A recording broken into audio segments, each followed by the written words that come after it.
Hello. In this video, we're going to explain where a very important concept in multiplying polynomials comes from. The concept is called FOIL, and it's what we do when we multiply two binomials. Oftentimes, students are just taught this concept, but they're not actually taught where FOIL comes from. So what we're going to do is we're going to discuss where exactly this concept comes from, where this rule comes from. And it really comes from two different things: the distributive property of multiplication over addition and the commutative property. Now, just to remind you, the distributive property is when we have a number, for example, a, and it is in front of a set of parentheses where there's an addition or subtraction. And then we could say a times b plus a times c. Sometimes people draw the loops. So that could be written as ab plus ac. So we distribute a across the addition. Now, it's really important you understand this is an addition or subtraction problem. That's how we can distribute.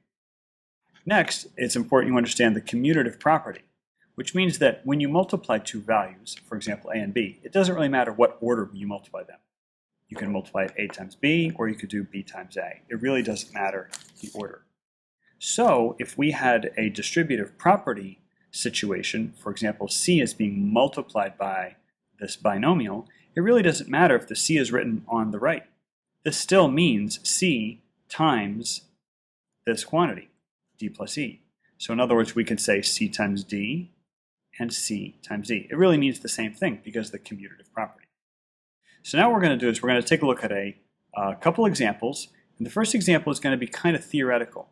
So let's take a look. We're going to, if I can scroll this down,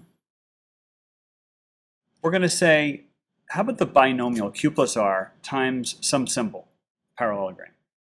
And what would we do? Well, we would use the distributive property. You would actually distribute the parallelogram times the q and the parallelogram times the r. So let's reveal what that looks like. Parallelogram times the q, or we'll say q times parallelogram, and then r times parallelogram. That's using the distributive property. Now, what if we were to take a look at defining that parallelogram as being another binomial?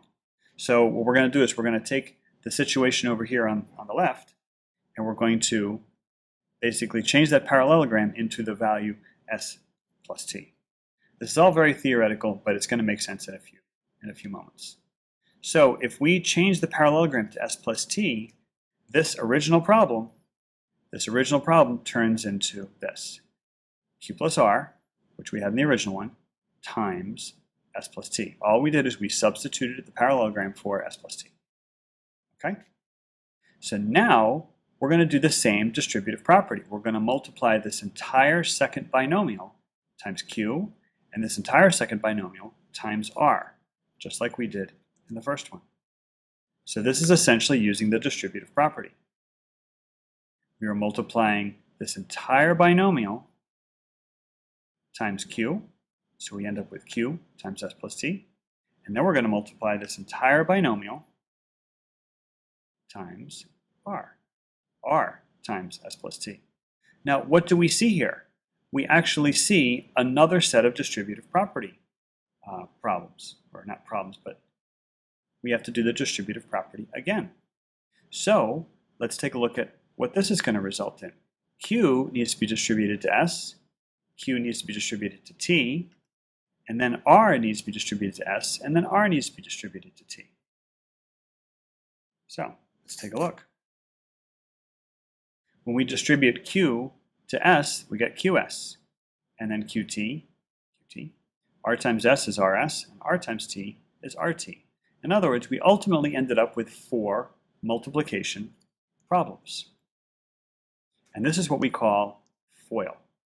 4 letters of FOIL, F-O-I-L, stand for the 4 multiplication problems. Now, we've just gone through a whole lot of theoretical stuff. You don't need to do this ever again. What I would like to express to you is that this just came from the first multiplying these first two, q times s, let's scroll up a little bit, q times s is qs, and that is the first. Multiplying the first part of each binomial. Q is the first part of the first binomial. S is the first part of the second binomial. And then we're going to multiply outside. So Q, oops, sorry about that. Q is going to then be multiplied by T. That is called outside. So Q times T is going to be QT. That's the O of FOIL. QS is the F of FOIL first. And now we're going to multiply RS and RT. R times S is called inside or inner. And that is R times S, which is called I of FOIL. And then lastly, we have R times T, and that is called last. Okay, that's the L of FOIL, and that's RT. So, taking it back from the top, if we have a problem, let's just rewrite it over here. Okay. We'll just change up the numbers.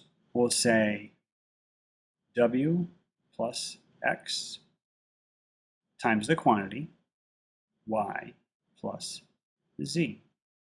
What we're going to do is we're going to use FOIL. F, O, I, L. Now F is first.